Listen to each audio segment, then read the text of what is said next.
కాకా మీ అందరికి చెప్పినట్టు నా కార్ యాక్సిడెంట్ ఎందుకైందో పార్ట్ 2 లో చెప్తా అని చెప్పిన. అందుకోసం ఈ రోజు పార్ట్ 2 వీడియో అయితే చేస్తున్నా. ఈ వీడియోలో మీ అందరికి అసలు ఈ యాక్సిడెంట్ ఎక్కడ జరిగింది, ఎట్లా జరిగింది, యాక్సిడెంట్ జరిగినాక నాకేమైంది, ఇక నా కార్ కి ఏమైంది, ఇదంతా డీటెయిల్ అయితే ఈ వీడియోలో చెప్పబోతున్నా. అందుకు మీరు ఈ వీడియోకి అయితే లాస్ట్ వరకు చూడండి. ఇంకా అలాగే ఈ వీడియోకి ఇక్కడ వరకు చూసిన వాళ్ళు ఇక్కడనే ఆగి తప్పకుండా ఒక లైక్ కొట్టిపోండి. మీరు లైక్స్ కొడితే నా వీడియో ఇంకొంతమందికి రీచ్ అవుతుంది. సో మీరు ఈ వీడియోకి లైక్ చేసి నన్ను సపోర్ట్ చేయండి. పదండి ఇంకా వీడియోలోకి వెళ్ళి డీటెయిల్ తెలుసుకుందాం. మీరు ఇప్పుడు చూస్తున్న వీడియో మేము కార్ తీసుకునే ఫస్ట్ డే. మా ఇంటికి కార్ రాగానే ఈ రోజే మేము ఇద్దరం కలిసి ఏటీఎం లోకి వెళ్ళి డబ్బులు తీసుకొచ్చి మేము కార్ తీసుకునే ముందు ఒకళ్ళ దగ్గర నుంచి తీసుకొచ్చి ఉండే, ఇంకా వాళ్ళకి ఇచ్చేద్దామని చెప్పేసి డబ్బులు తీసుకురావడానికి వెళ్తున్నాం. ఈ వీడియో తీసే ముందు కూడా నేను ఇంకా కార్ ని రివీల్ చేయలేదు. అప్పుడే తీసుకొచ్చినాం కదా, కొన్ని రోజులు అయినాక రివీల్ చేద్దాం అని చెప్పేసి ప్లాన్ చేసుకుని ఉండే. ఇంకా అట్లా ప్లాన్ చేసుకుని మేము ఇద్దరం కలిసి కార్ లో అయితే ఎక్కినాం. మీరు చూడండి ఈ వీడియోలో నేను ఎక్కువ కార్ అయితే రివీల్ చేయను. ఇక నేను నా కార్ ని ఇంటి పక్కనైతే పార్క్ చేసిన, ఎందుకంటే మా ఇంటి ముంగట ఎక్కువ ప్లేస్ లేదు, అందుకని చెప్పేసి పక్కనైతే పార్క్ చేసి ఉండే. ఇక నేను కార్ ఎందుకు తీసుకున్నా అంటే, ఈ వీడియో అయితే మన వాళ్ళు ఎవరైనా పాత సబ్స్క్రైబర్స్ చూస్తా ఉంటే వాళ్ళకి తప్పకుండా తెలుస్తుంది. ఎందుకంటే వాళ్ళకి ఎప్పుడో చెప్పిన నేను రీజన్ తో పాటు కార్ ఎందుకు కొంటా అనేది. నేనేమి కార్ తీసుకుందామని కొత్తగా ప్లాన్ చేయలేదు. ఇక నేను కార్ తీసుకోవాలని దగ్గర 5 to 6 months నుంచే అనుకుంటా ఉండే. అప్పుడు ఇంకా నా దగ్గర డబ్బులు ఉండే కానీ కొంచెం తక్కువ ఉండే, అందుకని చెప్పేసి నా ప్లాన్ అంతా ఫ్లాప్ అయింది. ఇక దాని తర్వాత మళ్ళీ ప్లాన్ చేసుకున్నా. ఇక ప్లాన్ చేసుకుని కొన్ని డబ్బులు అయితే పక్కకు పెట్టినా. ఇంకా అట్లా పక్కకు పెట్టినా గానీ నా దగ్గరున్న డబ్బులు అయితే అస్సలకి సరిపోలే. ఇంకేం చేద్దామో ఏం అర్థం కాక కొన్ని డబ్బులు బయటికి వెళ్ళి తీసుకొచ్చిన. ఇక నేను తీసుకున్నా గానీ ఓనర్ దగ్గరికి వెళ్ళి అయితే నెట్టే తీసుకుందామని చెప్పి ప్లాన్ చేసుకున్నా. ఇంకా అట్లా ప్లాన్ చేసుకున్నా నేను. ఇక కార్ కోసం అయితే వెతకడం స్టార్ట్ చేసిన. ఇక కార్ కోసం వెతకడానికి ఫస్ట్ అయితే జగిత్యాల పోయినా, దాని తర్వాత కరీంనగర్ వచ్చిన, దాని తర్వాత మంచిర్యాల పోయినా, కొరుట్ల, హైదరాబాద్ బొచ్చడు ప్లేస్లలో తిరిగిన కానీ ఎక్కడ దొరకలే. ఇక ఫైనల్ గా కొందరు డీలర్లు తగిలినరు, వాళ్ళ దగ్గర చూసిన. కొందరి దగ్గర నచ్చినాయి, కొందరి దగ్గర నచ్చలే. ఇక నచ్చిన ప్లేస్లల్లా మనకు రేట్లు అయితే ఫుల్ చెప్పిండ్రు. ఇక నా దగ్గర అంత బడ్జెట్ లేదు కాబట్టి వాళ్ళ దగ్గర లైట్ తీసుకున్నా. ఇంకట్లా కొన్ని రోజులు వెతుకుతూనే ఉన్నా. అప్పుడైతే మన జుబేర్ భాయ్ తగిలిండు. ఇక ఆయన ఏం చెప్పిండంటే, అన్న నీకు ఒక మంచి కార్ చూసినా చిన్నది అన్నాడు. ఆయన చెప్పంగానే నేను పోయి చూసినాక కార్ మాత్రం కిర్రాకుంది. ఇంకా అట్లా చూసిన నేను తీసుకుంటా ఇదే కార్ తీసుకుంటా అని చెప్పి ఫిక్స్ అయినా. మా ఇంట్లో చూపించిన, మా అన్నకైతే పిచ్చిగా నచ్చింది. ఇక వాడు తీసుకుందాం ఇదే తీసుకుందాం అని ఫిక్స్ అయ్యిండు. ఇక మన జుబేర్ భాయ్ దగ్గరికి వెళ్ళి, అన్న మాకు ఇదే కార్ కావాలని నచ్చింది తీసుకుంటా అన్న. ఇంకా అక్కడికి వెళ్ళి జుబేర్ భాయ్ డీలింగ్ స్టార్ట్ చేసిండు. అన్న మరి కార్ మంచిగానే ఉన్నదా అని అడిగితే, బాయ్ నువ్వేం టెన్షన్ పడకు, ఈ కార్ అయితే అడ్వకేట్ చేతుల్లో నడిచింది అని చెప్పిండు. ఇంకా అట్లా చెప్పంగానే ఇంకా నేనైతే మస్తు హ్యాపీగా ఫీల్ అయినా. ఎందుకంటే మనకి ఇంకా భరోసా పెరిగింది బాయ్, ఒక అడ్వకేట్ చేతులు నడిచిందంటే ఇక మంచిగానే నడుస్తుంది, మన అందరికి తెలిసిన ముచ్చటనే. ఇంకా అట్లా ఇక నేను కూడా ఫిక్స్ అయ్యి ఇదే తీసుకుందామని మాట్లాడినా. ఈ కార్ తీసుకునే దాంట్లో అయితే మన జోయబ్ భాయ్ అయితే ఫుల్ కష్టపడ్డాడు అన్న, ఎందుకంటే మన డీలింగ్ మొత్తం ఆయననే చేసిండు. ఇక మనం అటు ఇటు చేసి ఫైనల్ గా అయితే ఈ కార్ అయితే తీసుకున్నాం. ఇక కార్ తీసుకున్నామా, మంచిగా హ్యాపీగా తిరుగుతానమా, ఎంజాయ్ చేస్తానమా. ఇంతే కాదు కాక మనం కార్ తీసుకోవడానికి కొన్ని రీజన్స్ ఉన్నాయి. ఆ రీజన్స్ ఏంటంటే, ఇక నేనేమో హైదరాబాద్ కి అయితే చాలా ట్రావెల్ చేస్తా, ఇక కరీంనగర్ కి అయితే లెక్కలేదు అసలు. ఇక నాకు ప్రమోషన్లు ఎప్పుడు వచ్చేదో తెలియదు. ఇంకా వచ్చినాయంటే రేపు మార్నింగ్ వీడియో షూట్ చేయాలంటే ఈ రోజు నైటే బయలుదేరాలి, ఒకవేళ ఈవినింగ్ ఉంటే పొద్దున్నే బయలుదేరాలి. ఇక నాకు రానికి పోనీకి అయితే మస్తు ఖర్చులు అయితేనే కాక, ఎందుకంటే నేను ఒక్కని పోలేను. ఇంకా అట్లా ఎటు పోయినా నేను నా వైఫ్, ఇక నాతో ఎవరో వస్తారు. ఇక మేము ముగ్గురం కలిసి పోయినా 1500 వేసుకున్నాం 3000. ఇక అక్కడ నుండి ఆటో ఖర్చులు, తిండి ఖర్చులు అవి ఇవి కలిపితే 5000 దాటుతానే. ఇక నీ అవ్వ ఊకే బస్ లో తిరుగుడైంది, నేను కార్ లో పోతా అని అనుకున్నా అనుకోర్రి. మనం మొదలు చేసే పని ఏంటంటే ఈ కార్ కోసం అడుక్కోవాలి, అన్న ఇడి దాకా పోయేత్త కార్ ఇస్తావా, లేదంటే కిరాయి కార్ పట్టుకోవాలి. ఇక కిరాయి కార్ పట్టుకుపోయినామంటే వానకో 1000 రూపాయలు, డీజిల్ కో 500, దగ్గర పోయినా 1500 అయితే ఖర్చు అవుతున్నాయి. ఇక హైదరాబాద్ పోయినా అనుకోర్రి, వాడు అటు ఇటు చేసి 400 అయితే వేస్తాడు. ఈ అవ్వ ఊకే ఈ ఖర్చు లేదురా అని చెప్పేసి నేనే ఒక కార్ తీసుకుంటే పోదా అని చెప్పేసి కార్ తీసుకుందామని ప్లాన్ చేసుకున్నా. ఇక్కడ దాకైతే నేను కార్ ఎందుకు తీసుకుంటా అనే కథ అయితే కంప్లీట్ అయ్యింది.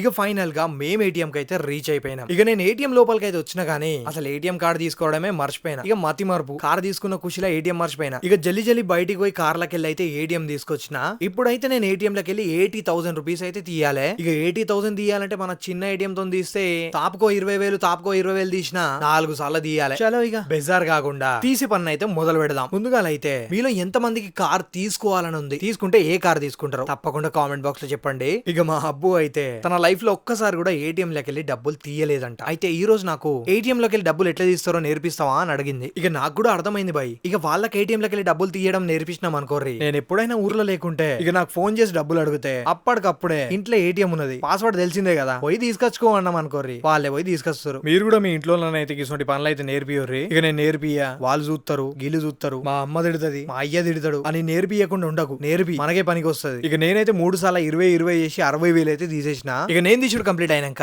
ఇక ఫైనల్ గా మా హబ్బు కూడా నేర్పించేసిన, హబ్బు కూడా డబ్బులు తీసింది. ఇక మా హబ్బు అయితే ఫస్ట్ టైం ఏటీఎం లోకి వెళ్ళి డబ్బులు తీసి చాలా అంటే చాలా హ్యాపీగా అయితే ఫీల్ అయ్యింది. అన్న మీ అందరికి నిజంగా చెప్పాలంటే నేను నా జిందగీలో చాలా అంటే చాలా కష్టపడ్డా బాయ్. ఇక ఒక్కొక్కసారి అయితే నేను ఇక్కడ దాకా వచ్చినా అంటే నాది నాకే నమ్మబుద్ధి కాదు కాక. ఎందుకంటే 2017 లో నేను ఒక యూట్యూబ్ ఛానల్ పెట్టిన నా ఫ్రెండ్స్ తో పాటు. ఆ ఛానల్ పేరు పెద్దపల్లి బ్లాస్టర్స్. దాంట్లో మేము హిందీ కామెడీ వీడియోస్ అయితే చేస్తా ఉండే. ఇక మేము కలిసి అప్పుడు చిన్నగా అయితే స్టార్ట్ చేసినాం. అప్పుడు మాకు ఎడిటింగ్ రాదు, ఇక చిన్న చిన్నగా యాక్టింగ్ వచ్చు. ఇంకా అట్లా స్టార్ట్ చేసిన మేము ఎంత కాదన్నా ఒక 4-5 వీడియోస్ చేసినాం. దాంట్లోకి వెళ్ళి కొందరు అయితే వెళ్ళిపోయినారు. ఇక మిగిలింది ఎవరు? మనమే. ఇక నాకైతే యాక్టింగ్ మీద ఫుల్ అంటే ఫుల్ ప్యాషన్ ఉండే. ఆ ప్యాషన్ తో వేరే వాళ్ళ యూట్యూబ్ ఛానల్స్ ఉంటాయి చూసిరా, ఇక దాంట్లో ఫ్లోక్ సాంగ్లు చేస్తారు, డాన్సులు చేస్తారు, ఇంకొందరు లవ్ ఫెయిలియర్ సాంగ్స్ చేస్తారు. నేను ఆ లవ్ ఫెయిలియర్ సాంగ్ లో విలన్ రోల్. ఆ విలన్ అంటే మెయిన్ విలన్ కాదు, విలన్ పక్కనున్న రోల్. దానికి కూడా ఫుల్ ఖుషి హ్యాపీగా పోయేటోని. ఇంకా అట్లా పోయి యాక్టింగ్ చేసి ఆ వీడియో ఎప్పుడు వస్తుందా అని వెయిట్ చేసి ఆ వీడియో వచ్చినాక ఆ వీడియోని చూసుకొని ఫుల్ మురిసిపోయేటోని. ఇంకా ఆ వీడియోలో చూసినోడు ఎవడైనా గుర్తుపట్టింది అనుకోర్రి, ఇక మనం అంటారా ఫుల్ హ్యాపీ. ఇక నేనేమో గిట్లనే వీడియోస్ తీసుకుంటా బతుకుదాం అనుకున్నా. కానీ అట్లా అనుకున్న మరో క్షణమే మన మిడిల్ క్లాస్ లైఫ్ మన అవకాశం చూపిస్తుంది. అందరికి చూపించినట్టే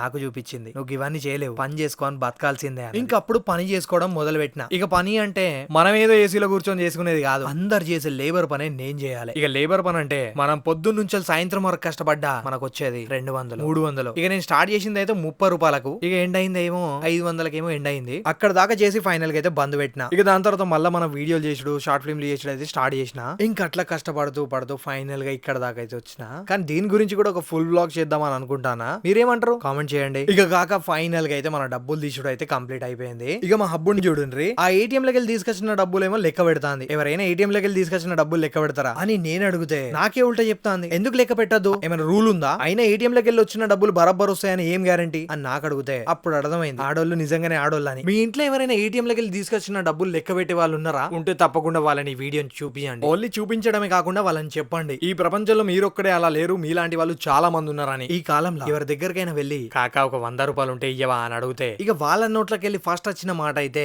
లేవు. ఇక మనం కొందరు దగ్గర అయితే పక్కా ఉంటాయని చెప్పి గెస్ చేసుకొని పోయినా వాళ్ళ జేబులో పెట్టుకొని కూడా ఇయ్యరు. అలాంటి జమానాల నేను ఒక 1,00,000 రూపాయలు తీసుకొచ్చుకున్నా. ఇంకా 1,00,000 రూపాయలు తీసుకొచ్చుకున్నాక వాళ్ళకి టైం కి ఇవ్వాలి కదా, అట్లా అని చెప్పి టైం కి తీసుకొచ్చి ఇచ్చేసిన. వాళ్ళు తీసుకొచ్చేటప్పుడు ఏం చెప్పారంటే ఇట్లా మీకు క్యాష్ కావాలా లేకుంటే ఫోన్ పే కొట్టాలా అని అడిగిన. ఇక వాళ్ళేమో క్యాష్ ఇమ్మన్నారు. ఇక వాళ్ళు క్యాష్ అడిగినాక మనం ఫోన్ పేలో ఎట్లా కొడతాం, అందుకని చెప్పేసి ఈ రోజు ఏటీఎం కి వెళ్ళి ఇంతగానం కష్టపడి ఫైనల్ గా అయితే డబ్బులు తీసుకొచ్చిన. ఇప్పుడైతే వాళ్ళకి ఇచ్చేస్తాను.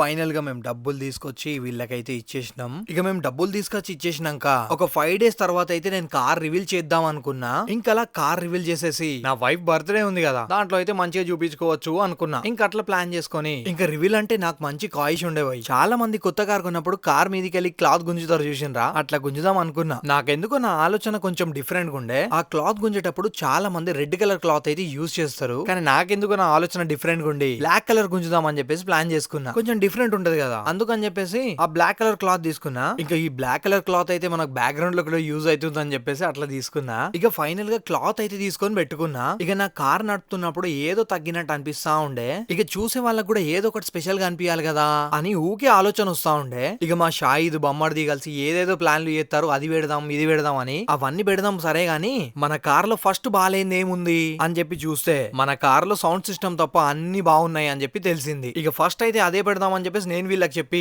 ఇక మన పెద్దపల్లిలో ఉన్న నవాజ్ డెకోర్స్ కి అయితే వచ్చేసినాం. ఇక వీళ్ళ దగ్గరకు వచ్చినాక కదేమో ఊఫర్ అంట. నాకైతే దాని గురించి ఎక్కువ ఐడియా లేదు బాయ్. అందుకు నేనేం చేసిన అంటే అన్న నీకు నచ్చింది ఇచ్చేయి, నాకు దాని గురించి ఎక్కువ ఐడియా లేదని చెప్పిన. అట్లా చెప్పినాక అన్న అయితే మనకి ఈ ఊఫర్ అయితే ఇచ్చిండు. ఆ ఊఫర్ తీసుకొని అన్న మరి నాకు ఫిట్ చేసే వాళ్ళు కూడా ఎక్కువ మంది తెలియదు అని చెప్తే ఆ అన్ననే మనోడి నంబర్ అయితే ఇచ్చిండు. ఇక నేను ఇక్కడికి వచ్చి చూసే వరకు మనోడైతే ఆల్రెడీ నాకు పరిచయం అయి ఉన్నాడు. ఇక మనోడు అంటాడు అన్న నువ్వు ఆరామ్స్ కూర్చేసుకొని కూర్చో, ఇది అయ్యే వరకు కొంచెం టైం పడుతుంది అన్న. సరే అని చెప్పి నేను కూడా కూర్చున్నా. ఆ గ్యాప్ లో మన షాయిద్ ఇంకా మా బొమ్మడిది అయితే అక్కడ జామున్ చెట్టు ఉంది. ఇక వాళ్ళు జామున్లు తెంపుతా ఉన్నారు. ఇక మనోడైతే 2-3 గంటలు కష్టపడి ఫైనల్ గా నా కోసం అయితే ఊఫర్ అయితే ఫిట్ చేసి ఇచ్చిండు. ఈ ఊఫర్ తీసుకొని మనోడైతే డబ్బులు కూడా తీసుకోలేదు. దానికి బ్రో నీకు థ్యాంక్ యూ సో మచ్. ఇక మనోడి పని కూడా చాలా నీట్ గా ఉండే. మీలో ఎవరైనా ఫిట్ చేసుకోవాలనుకుంటే మనోడి పేరు తమీం, పెద్దపల్లిలో ఉన్న ఏ కార్ డెకరోల దగ్గర పోయి మనోడి పేరు చెప్పండి, కాంటాక్ట్ ఇచ్చేస్తారు. ఇక మన ఊఫర్ పెట్టుకోవడం అయితే కంప్లీట్ అయ్యింది. ఇక సెకండ్ డే మా హబ్బు బర్త్డే అన్నమాట. ఇక మా హబ్బు బర్త్డే కోసం కరీంనగర్ పోయి అక్కడ కేక్ కట్ చేసి ఎంజాయ్ చేసి అయితే ఫైనల్ గా ఇంటికి వచ్చేసినాం. ఇంక ఇట్లా ఇంటికి వచ్చిన నేను సెకండ్ డే ఏం చేసిన అంటే పొద్దున్నే 8కి లేచి మా బ్రదర్ కాల్ చేసిన, బ్రదర్ ఎక్కడ ఉన్నావా అని. లేచినావా లేలేదా అని. ఇక మనోడు లేవలేదు. లేబరో తొందరగా రెడీగా, మనకు అర్జెంట్ గా పోయేది ఉందా అని చెప్పిన. ఇక మనోడు కూడా లేచి రెడీ అయిపోయిండు. ఆ రోజు పొద్దున నాకు హబ్బు కూడా అడిగింది, ఎక్కడికి వెళ్తున్నా ఇంత పొద్దున్న లేచి అని. నాకు పని ఉంది, తొందరగా వెళ్ళి తొందరగా వచ్చేస్తా అని చెప్పిన. ఇంకా అట్లా చెప్పి బయలుదేరిన నేను. బరబ్బర్ 9కి ఇంట్లోకి వెళ్ళి బయటికి వెళ్ళినా. ఇంకా అక్కడ నుండి నేను మా బ్రదర్ ఇద్దరం కలిసి అయితే బయలుదేరినాం. ఇంకా బయలుదేరిన తర్వాత పొద్దున్న నుంచే లేని తినలేదు, ఏదైనా తినేసి వెళ్దామని చెప్పేసి మధ్యలో ఆగినాం. ఇంకా మధ్యలో ఆగి టిఫిన్ చేసినాం. అక్కడ నుండి టిఫిన్ చేసి బయలుదేరినాం. ఇంకా అక్కడ నుండి బయలుదేరి ఇక మన బండ్లు అయితే 2 ఆప్షన్లు ఉన్నాయి, ఒకటేమో పెట్రోల్, ఇంకోటేమో ఎల్పీజీ. ఇక మన దగ్గర అయితే ఎల్పీజీ దొరకదు కాబట్టి ఫస్ట్ అయితే నేను ఒక 1000 రూపాయలు అయితే పెట్రోల్ కొట్టించిన. ఇక కరీంనగర్ లో మనం ఎల్పీజీ కొట్టించుకుందామని. ఇంకా అట్లా పెట్రోల్ కొట్టించుకొని అక్కడ నుండి బయలుదేరిన. అక్కడ నుండి బయలుదేరి ఫైనల్ గా కరీంనగర్ అయితే రీచ్ అయినా. ఇక్కడికి వచ్చినాక నా ప్లాన్స్ కొంచెం చేంజ్ అయినాయి. ఇప్పుడు నేనేం చేసిన అంటే కరీంనగర్ లో ఉన్న వర్క్ చూసుకొని ఇక జగిత్యాల నుండి పోదామని చెప్పేసి ప్లాన్ చేసుకున్నా. అట్లా ప్లాన్ చేసుకున్నా నేను. ఈ జగిత్యాల రోడ్ కి అయితే స్టార్ట్ అయినా. అసలుకి ఇది సింగిల్ రోడ్. ఇంకా మనకు దూరంలో అయితే పెట్రోల్ పంపులు ఉన్నాయి. అందుకని చెప్పేసి మధ్యలో ఒక పెట్రోల్ పంప్ దగ్గర ఆగిన. అక్కడ ఆగి 5 బాటలు అయితే పెట్రోల్ నింపుకున్నా. అక్కడ నుండి పెట్రోల్ తీసుకొని బయలుదేరిన నేను నమిలికొండ అనే విలేజ్ దగ్గరికి రీచ్ అయినా. అక్కడికి వచ్చినాక ఎగ్జాక్ట్లీ బోర్డ్ కి కొంచెం ముంగట ఒక టర్నింగ్ ఉంది. ఆ టర్నింగ్ కంటే కొంచెం ముందు ఒక గుంత ఉంది. ఆ గుంత దగ్గర చాలా వెహికల్స్ పడుతున్నాయి. అయితే మనకు అపోజిట్ లో వచ్చే వెహికల్ ఏం చేసిందంటే ఆ గుంతలో పడకుండా రైట్ సైడ్ తీసుకున్నాడు. అదే రైట్ లో నేను వస్తున్నా. నేనేమనుకున్నా అంటే ఆయన రైట్ కి వచ్చినా మనకు కట్ చేసుకుని వెళ్ళిపోతాడేమో అనుకున్నా. కానీ మనోడు కట్ చేయలేదు. ఆయన అనుకున్నాడు కావచ్చు నేను కట్ చేస్తా అని. మన ఆపోజిట్ లో వచ్చినప్పుడు మనం ఎట్లా కట్ చేస్తాం, ఆయననే కట్ చేస్తాడు కదా అని చెప్పేసి నేను ఊకున్నా. అదే గ్యాప్ లో మన బండి అయితే క్రాష్ అయ్యింది. ఇక నా కార్ నా కళ్ళ ముంగట్నే క్రాష్ అయితా ఉంటే ఆ టైంలో నా నోట్లోకి వెళ్ళి ఫస్ట్ వచ్చిన మాట, అబ్బా ఇక మా పని అయిపోయింది అని. కార్ డూమ్లు అయితే పగిలిపోయినాయి గానీ మాకేం కాలేదు. ఫస్ట్ ఈ విషయానికి అయితే మనం మన గాడ్ కి అయితే థ్యాంక్ యూ చెప్పుకోవాలి. అయినా ఈ విషయంలో నా తప్పు లేదు అని నేను ఎక్కడ చెప్పట్లేదు. ఈ విషయంలో నా తప్పు కూడా చాలా ఉంది. నేను కూడా చూసుకొని సైడ్ తీసుకోవాల్సింది. కానీ ఆ టైంలో నాకు ఏం జరిగిందో తెలియదు గానీ నేను ఎందుకు సైడ్ తీసుకోలే. ఇదంతా నేను ఒక్కసారి కళ్ళు మూసి తెరిచి అంత సేపట్లో అయిపోయింది. ఇట్లా అవ్వగానే నేను సడన్ గా కార్ దిగి వాళ్ళ దగ్గరికి వెళ్ళిన. వాళ్ళకి ఏదైనా జరిగిందా అని చూడడానికి. కానీ వాళ్ళకేం జరగలేదు. కానీ అక్కడ మా ఇద్దరి కార్ తో పాటు ఇంకో కార్ కూడా యాక్సిడెంట్ అయ్యింది. ఇక ఆ యాక్సిడెంట్ ఎట్లా జరిగిందంటే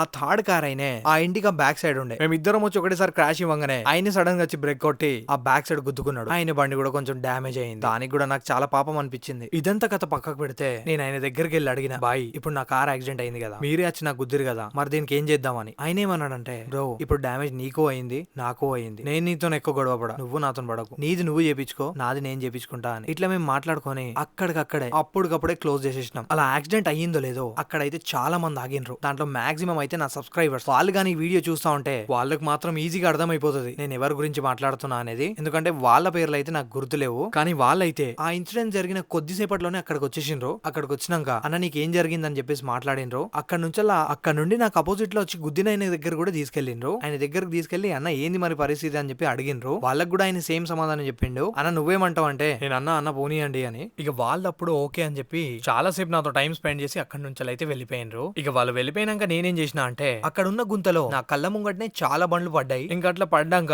నాకెందుకో మంచిగా అనిపించలేదు. అందుకని చెప్పేసి అక్కడ పక్కనున్న ఒక బట్ట పేగు తీసుకొని దాంట్లో అయితే మొత్తం మట్టి నింపినాం. అట్లా నింపి ఇక్కడ తీసుకొచ్చి రోడ్ మీద వేసినాం. ఇంక ఇట్లా చేసి ఫైనల్ గా పొక్కనైతే మేము మూసేసినాం. ఇది మూస్తున్నప్పుడు కూడా అక్కడ ఉన్న చాలా మంది నాకు చెప్తా ఉన్నారు, బ్రో నువ్వు దాంట్లో మట్టి పోస్తే అది ఆగుతుంది అనుకుంటానవా, అస్సలు ఆగదు. ఇప్పటి వరకు దాంట్లో ఎన్నో సార్లు డాంబర్ పోసినాం, ఆ డాంబరే ఆగలే, ఈ మట్టి ఆగుతుందా అని చెప్తురు. వాళ్ళకి నేనేం చెప్పినా అంటే భయ్యా అదంతా నాకు అనవసరం, నా కళ్ళ ముంగట పడ్డ బండ్లు ఇప్పుడు పడకుండా ఒక 2-3 అయినా ఆగుతాయి కదా, ఆగినంత వరకే చాలు, ఎన్నో అన్ని పడకుండా అయితే ఉంటాయి కదా అని చెప్పేసి ఫైనల్ గా అయితే ఆ గుంతనైతే మూసేసిన. ఈ గుంత మూసేసిన తర్వాత ఆ బండి ముంగటికి మూవ్ చేస్తా ఉంటే అస్సలకి మూవ్ కావట్లేదు. ఎందుకంటే ఆ టైర్ పోయి బెండ్ అయిపోయింది మొత్తం. ఇప్పుడు నేను నా బండి కరీంనగర్ దాకా తీసుకెళ్లాలి. కానీ ఏం చేద్దాం నాకైతే ఏం అర్థం కావట్లేదు. అదే టైం కి మన అపోజిట్ సైడ్ ఏ బండి అయితే యాక్సిడెంట్ అయ్యిందో వాళ్ళేమో ఒక టో వ్యాన్ కి అయితే పిలిపించారు. ఇక వాళ్ళు వచ్చినాక నేనేం చేసిన అంటే వాళ్ళ దగ్గర పోయి అడిగిన, అన్న నా బండి కూడా ఇట్లుంది కదా వస్తావా అని. ఆయన కూడా ఓకే అన్న వచ్చేస్తా అని చెప్పిండు. అట్లా చెప్పి ఇక ఫైనల్ గా అయితే మన దగ్గరకు అయితే వచ్చేసిండు. ఇక మనోడు వచ్చేసరికి కొంచెం లేట్ అయింది. ఇక మనకు పొద్దున 12కి అయిన యాక్సిడెంట్ మనోడు వచ్చి లేపుకొని పోయే వరకు 4 అవుతుంది. ఇక్కడ దాకా అయితే 4 గంటలు కంప్లీట్ అయినాయి. ఇక నాకు ఇంట్లోకి వెళ్ళి కాల్స్ రావడం స్టార్ట్ అయింది. ఇక నేనేమో కాల్స్ లిఫ్ట్ చేయకుండా మేనేజ్ చేద్దాం అనుకున్నా. కానీ మన గాచారం నిజంగానే మంచిగా లేదు. అదే టైం కి ఈ బండి అయితే మా నాన్న పేరు మీద ఉంది. అందుకు నేను ఇప్పుడు ఇన్సూరెన్స్ కోసం మా డాడీ ఫోన్ తోనే ఫోన్ చేయాలి. ఎందుకంటే నా బండికి ఇన్సూరెన్స్ ఉండే. ఇంకట్లా మళ్ళీ నేను మా డాడీ ఫోన్ చేయడం అయితే జరిగింది. ఇక నేను ఇప్పుడు డాడీకి చేసిన, డాడీకి అదంతా ప్రాసెస్ చేయడం రాదు. అందుకు నేను మా అన్నకే ఫోన్ చేయాలి. ఇక మా అన్నకు ఫోన్ చేసిన అంటే, అన్న మన బండి యాక్సిడెంట్ అయ్యింది ఫలానా చోట్ల ఇట్లా అని చెప్పేసి మొత్తం కథ చెప్పాలి. అది చెప్దాం ఓకే, కానీ నాకేమో భయం అవుతా అని చెప్పనీకి. అందుకు నేనేం చేసిన అంటే అన్నకు కాల్ చేసి, అన్న నాకు ఇన్సూరెన్స్ కావాలని చెప్పేసిన డేట్ తోని. దాని తర్వాత ఇక బండి ఫలానా చోట్ల ఇట్లా అయింది అని చెప్పేసిన. అంతే చెప్పి తొందర పెట్టేసిన. ఇక మా అన్న ఇన్సూరెన్స్ అయిన నంబర్ ఇచ్చిండు. ఇంకా ఆయన కాల్ చేసి ఇట్లా అయ్యిందని చెప్పి స్టోరీ మొత్తం చెప్పిన. సరే ఇక మీరు బండి తీసుకొచ్చి షోరూమ్ లో అయితే పెట్టేయండి అని చెప్పిండు. ఇంకా అట్లా ఆయన చెప్పినాక ఆ 4 గంటలకు ఇక్కడికి వెళ్ళి బండి తీసి 4:30కి అయితే ఆ కరీంనగర్ లో అయితే పెట్టేసినాం. ఇంకా అట్లా పెట్టేసినాం. ఓకే, కానీ మేమెవరు కార్లు వచ్చినామో తెలుసా? ఆ టైం కి మా దగ్గరికి ఎవరు వచ్చారో తెలుసా? కరీంనగర్ లో మన అబ్బుబాయ్ అని చెప్పి ఉంటాడు. ఆయన వచ్చిండు. అన్న ఇట్లా జరిగిందని కాల్ చేయగానే నేను వస్తున్నా వెట్టూరు అని చెప్పేసి ఒక 20 నిమిషాలు అయితే వచ్చేసిండు. ఇక్కడికి వచ్చి బండి చూసి ఆయనతో కూడా మాట్లాడడానికి ట్రై చేసిండు. పోనీలే అన్నాడు ఆయన కూడా. సో అట్లా చెప్పేసి మాతోనే ఉండి ఇక డైరెక్ట్ మనకు అక్కడ నుంచి బస్ స్టాండ్ లోకి దింపి చాలా సేపు మాతో టైం స్పెండ్ చేసి పోయిండు. దానికి కూడా అన్నకు థ్యాంక్ యూ సో మచ్. ఇంకో విషయం చెప్పాలంటే నేను ఈ కార్ తీసుకున్నా, అది అందరికి తెలుసు. కానీ ఈ కార్ తీసుకోవడానికి ఎంత కష్టపడ్డా అనేది ఎవరికి తెలియదు. ఇక నేను కార్ తీసుకొని 1 నెల కూడా కావట్లేదు. ఈ రోజు ఒక్కరోజు ఆగితే రేపు నా కార్ రివీలింగ్ అని చెప్పేసి వీడియో షూట్ చేసుకునేటోని. ఆ వీడియో షూట్ చేసుకున్న తర్వాత ఇట్లా జరిగిన కొంచెం బాధ ఉండేది కాదు. కానీ ఏం చేద్దాం, నజర్ ఇస్ రియల్ బై, నజర్ ఇస్ రియల్. ఆ బట్ట తీసుకొచ్చి గుంజి వీడియో తీస్తా అనుకున్నా నేను. నా కళ్ళ ముంగట్నే నా బండి లేపుకొని పోతా అని నేను ఎప్పుడు అనుకోలేదు. ఎనీవేస్ కాక మన గురించి మాకంటే మంచిగా ఆ పైన దేవుడికి తెలుసు మన చేతిలో ఏ టైంకి ఏమి ఉండాలనేది. అందుకు God plan has great plan. ఇట్లా అయింది ఏందని చెప్పేసి మనం ఎప్పుడు సాడ్ కావద్దు. అంత మంచిగా ఉన్నప్పుడు సడన్ గా మాతో ఏదైనా జరిగిందంటే మా మంచిగా జరుగుతుంది అట్లా అనుకుని హ్యాపీగా వెళ్ళిపోవాలి. ఈ వీడియోకి వాయిస్ ఓవర్ ఇవ్వడానికి చాలా కష్టపడ్డా. మీరు ప్రేమతో ఒక లైక్ కొట్టేయండి. కలుస్తాం అలా.